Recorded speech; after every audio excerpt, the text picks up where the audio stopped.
आमे बापा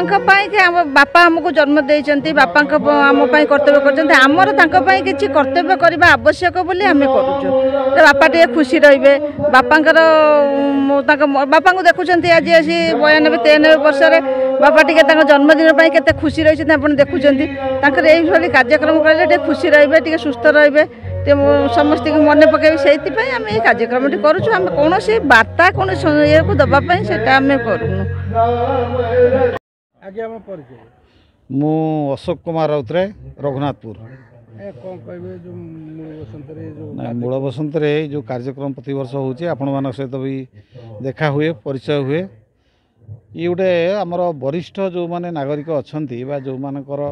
समाज प्रति अवदान अच्छी से गोटे परिचय दबा सम्मानित करवा गोटे अवसर सृष्टि कराई गोटे सुजोग सृष्टि कराई एवं आमर सी परिवार गोटे जन्मदिन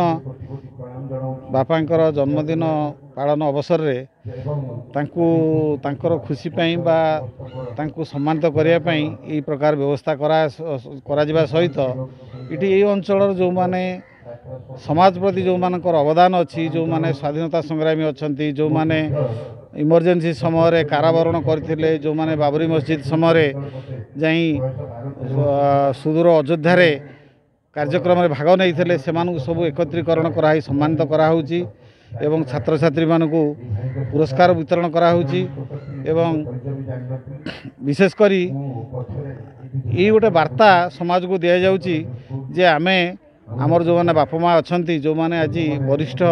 नागरिक बा जो मैंने को बयस अधिक है से माने आज एकुटिया नहांती आमे माने तांको सहित रहीचु। आज आम समस्त प्रिय अत्यंत अपनार मधु भाई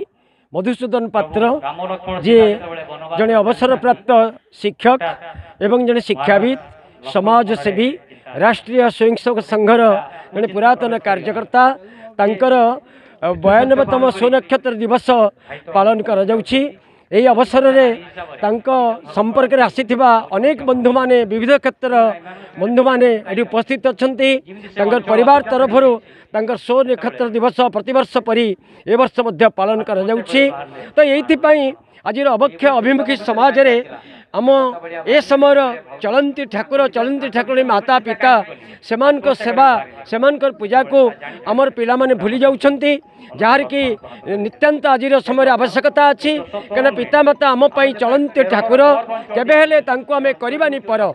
तेणु पिता धर्म पिता स्वर्ग पिता ही परम तप पितरी पितिमापन्ने प्रियंते सर्वदेवता एवं जननी जन्मभूमिश्च स्वर्गादपि गरीयसी। जदि आज समाज रे पिता माता यथोचित सेवा करा जाए